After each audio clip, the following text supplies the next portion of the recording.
Les princesses, bonjour. Nous voici arrivés à la paracha de Teruma. Alors, Bezrat Hashem, cette semaine, on sortira 3 Sefer Torah. Le premier pour la paracha Teruma, avec les offrandes de générosité et de spontanéité. Le deuxième Sefer Torah sera Rosh Chodesh, celui de Rosh Chodesh, et puisque Shabbat c'est Rosh Chodesh, et le troisième ce sera la paracha Shekalim. Machatzit Shekel commence dès Rosh Chodesh Nissan et donc on voit ici dans cette paracha qui commence par Veidaber Hashem el Moshe les morts, Daber el Bene Israël veikru li teruma. Aïe, aïe, aïe, aïe, aïe, quel programme! Alors que ces quelques paroles soient pour hâter la Géoula, la gloire d'Akadosh Baruch Hu Berachamim, le retour de nos Shevuim, sains et saufs, à la protection des soldats et de tout Am Israël là où ils se trouvent. Refoua Shelema, les Yosef Chaim Shalom ben Sarah, les Anat bat Rachel, les Shalom ben Rachel, les Avram ben Rachel, Rachel et Lucien Nessim, Yeladim Shalimi Morati. Et j'ai de bonnes nouvelles à vous donner. Le bébé David Rai Baruch Hashem, il va mieux. C'est pour ça qu'on va arrêter de prier pour lui. On va laisser la place à d'autres. Youssef Yitzhak Ben Esther Baruch Hashem va mieux. Et Richard Semar Ben Esther, lui aussi va mieux. Baruch Hashem, que Dieu leur donne Yamim Arukim. Alors, mesdames, cette paracha merveilleuse vient nous demander de construire un mishkan pour Akadosh Baruch Hu, un tabernacle, où la Shrina va résider. Alors là, on peut se demander comment une Shrina peut résider. Une Shrina qui remplit le ciel et la terre, comment peut-elle résider dans un mishkan, dans un tabernacle? Alors regardez, mesdames, cette paracha est d'une très grande importance. Ce déroulement, cette prescription, comment construire ce Mishkan, va s'étendre sur 5 semaines, sur 5 parachutes. Alors, imaginez-vous, réfléchissez, combien de versets y a-t-il pour décrire la création du monde? Bereshit, avec les cosmos, les plantes, les animaux, l'être humain. Seulement 31 versets. Alors que pour le Mishkan, il va y avoir 450 versets. Seulement dans cette paracha, 96 psukim. Yasuli Mishkan. Alors, on va voir combien ce Mishkan peut être important aux yeux d'Hachem. À quel moment il arrive? Eh bien, souvenez-vous que les Bnei Israël ont fauté. Ils ont fait la faute du veau d'or. Eh bien, mesdames, Moshe Rabbeinu va monter après le Ret Haegel, 40 jours et 40 nuits, auprès d'Hachem pour demander, pour lui implorer du moins, pour implorer qu'Hachem pardonne à son peuple. Eh bien, malgré le Ret Haegel, la faute du veau d'or, il parvient à obtenir le pardon. Et là, on peut se questionner. comment les nations du monde le sauront? Eh bien, la Torah mentionne la mitzvah de construire le Mishkan, le tabernacle, dans lequel la Shrina va résider. On voit ici qu'Hachem donne l'antidote du péché avant même que celui-ci ne soit commis. Puisque on parlera du veau d'or dans la paracha Kitissa. Eh bien, qu'Hachem décréta la construction du Mishkan. Alors, on peut penser à la parabole suivante. C'est un prince qui était venu d'un pays lointain pour épouser la fille du roi. Lorsqu'à la fin des festivités, il voulut repartir avec la princesse. Le roi lui dit: je ne peux pas me séparer d'elle. Elle est mon unique enfant. Cependant, c'est ta femme. Alors là où tu iras, s'il te plaît, construis-moi une chambre. De même, après qu'Hachem nous ait donné Matan Torah au Har Sinaï, sa fille bien-aimée, c'est le clan d'Israël. Hachem leur a demandé de construire un Mishkan où sa Shrina pourrait résider de manière permanente sur cette terre, à l'image d'un père qui a pour désir de demeurer avec ses enfants. On peut se poser la question: comment Hachem peut reposer dans le Mishkan, dans le Aaron, alors que sa gloire emplit ciel et terre? Le bénéfice du Mishkan, la Avodat Hachem accomplie, les Bnei Israël recevraient une protection céleste contre leurs assaillants et garantissaient la sécurité parmi les nations, témoins de miracles aux yeux de tous. Alors, Hachem va demander que les Bnei Israël vont lui amener 13 ou 15 sortes de matériaux afin qu'ils puissent participer, chacun suivant ses possibilités. Alors, même de l'huile Shemen et Mahor pour allumer la menorah, que la lumière brille au temps du Beth Amikdash, Bezrat Hashem. Il va demander des bessamim aussi. Pour les kétoret, il y aura 11 encens. Des pierres de Shoham pour le éphod et le pectoral. N'oublions pas que la manne est tombée avec des pierres précieuses pour les tzadikim.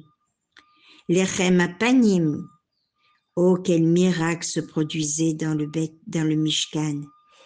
Les chalotes qui étaient posées du vendredi au vendredi, une semaine restaient fumantes, chaudes et fraîches.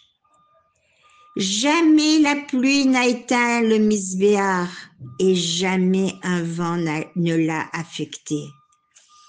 Voilà, mesdames, les Bnei Israël coururent avec zèle pour amener tous leur participation.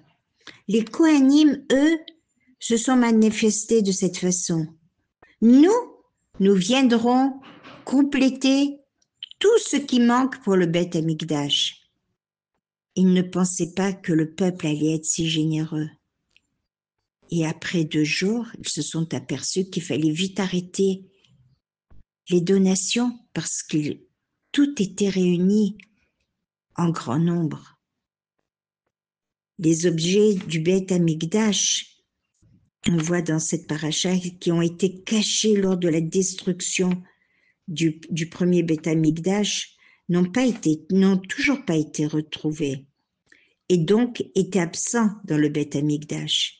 Mais en vérité, Shlomo Améler, lorsqu'il a construit le Beth Amikdash, il avait eu le roi HaKodesh que le Beth Amikdash allait être détruit. Et donc, dans des pièces cachées dans un labyrinthe qui menait par un labyrinthe, il avait caché certaines choses, comme par exemple le bâton de Moshe Rabbeinu, qui appartenait à Adam Arishon, également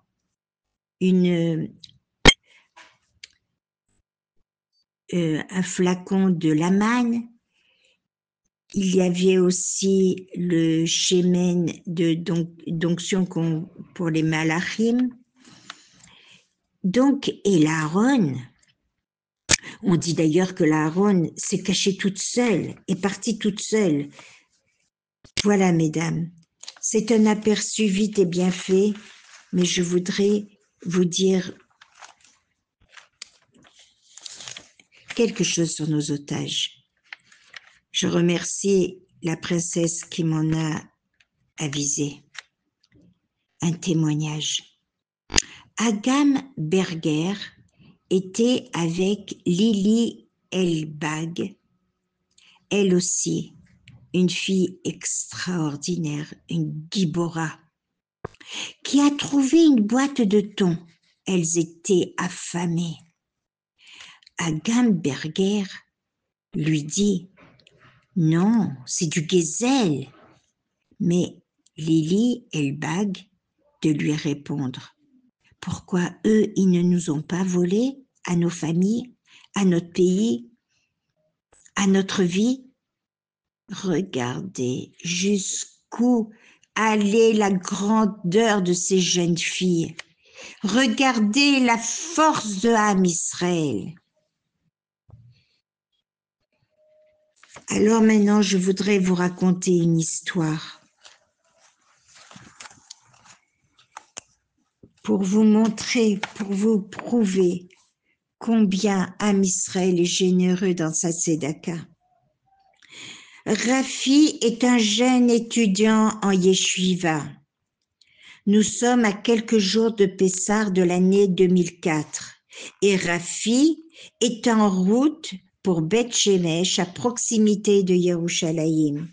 Alors qu'il est plongé dans ses pensées, il entend quelqu'un l'appeler de l'autre côté du bus. « Rafi, Manishma, comment ça va ?» Kobi est un ami de Rafi. Il étudiait l'an passé avec lui à la yeshiva, mais cette année, il a dû trouver un emploi pour faire vivre ses 9 frères et sœurs après le divorce compliqué de ses parents. Rafi prend de ses nouvelles et lui propose de passer Pessah avec lui chez son oncle. Kobi, ennuyé, explique qu'il a ses frères et sœurs à charge et qu'il n'est pas question de lui imposer 10 personnes. « Ce n'est pas de ta faute, Rafi, » continue Kobi, plein d'amertume. « Tout a toujours été facile pour toi. Si tu avais grandi comme moi, nous n'aurions pas eu ce genre de conversation. » Rafi, surpris, proteste. « Tu crois que tout a toujours été facile pour moi ? Certes, mes parents payent ma yeshiva et tout ce dont j'ai besoin, mais ils sont âgés et la plupart du temps, je suis seule et je souffre de cette solitude. » Kobi répondit, « Tu parles de solitude ? Je vais te dire qu'est-ce que c'est la solitude. La solitude, c'est de pleurer à n'en plus finir parce que tes proches n'ont pas de toi. C'est réaliser que tu ne rencontres pas ta future épouse car tu as beaucoup trop de responsabilités à porter pour ton âge. C'est savoir qu'il n'y aura personne pour te soutenir dans les coups durs et que ton seul espoir, c'est pleurer vers Hachem. » Rafi retient ses larmes. Il sort alors une enveloppe de sa poche et la tend à son ami. « Prends, dit-il. Achète tout ce dont tu as besoin pour le seder avec ta famille. Mais Kobi refuse. C'est gentil, mais je travaille et je ne manque pas dans ce domaine. Par contre, la prochaine fois, peut-être fais preuve d'un peu plus d'empathie. Quant à l'argent, si tu souhaites l'utiliser pour la bonne cause, les organismes de Chesed débordent de demandes de familles en réelle détresse. Les deux amis plongent dans le mutisme. On entend juste le bruit de la radio du bus avec les publicités de supermarchés qui passent en boucle. Le bus entre enfin dans Beth Shemesh quand le programme de la radio est subitement interrompu par une annonce d'urgence. Une famille de 12 enfants a reçu un ordre d'expulsion de leur appartement. Les 2 parents sont malades et 2 de leurs enfants en situation d'handicap. L'annonce demande l'aide de toute la Keïla, de toute la communauté. Alors que Rafi note le numéro à contacter, Kobi lui lance avant de descendre. Tu vois ce que je voulais dire. Malheureusement, il y a de quoi faire. Rafi descend quelques arrêts plus tard, perdu dans ses pensées. Il décide d'appeler le numéro de l'annonce. Il s'avère que la situation est encore plus dramatique que ce qui a été diffusé. La famille a un énorme retard de loyer et elle n'a rien pour Pessah. Il est question de plusieurs dizaines de milliers de shekels. Cet appel est comme un électrochoc pour Rafi.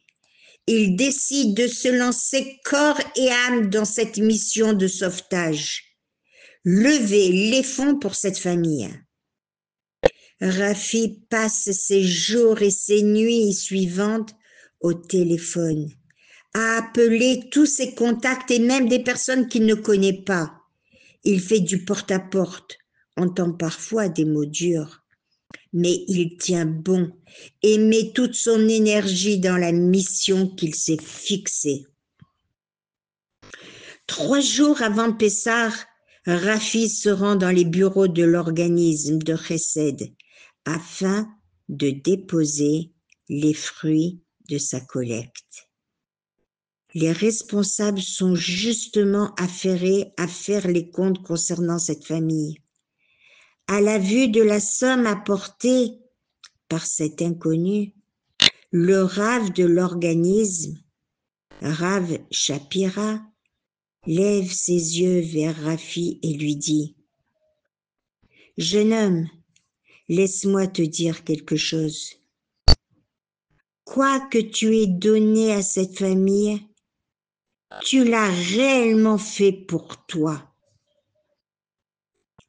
Rafi ne comprend rien de ce que le Rav lui a dit.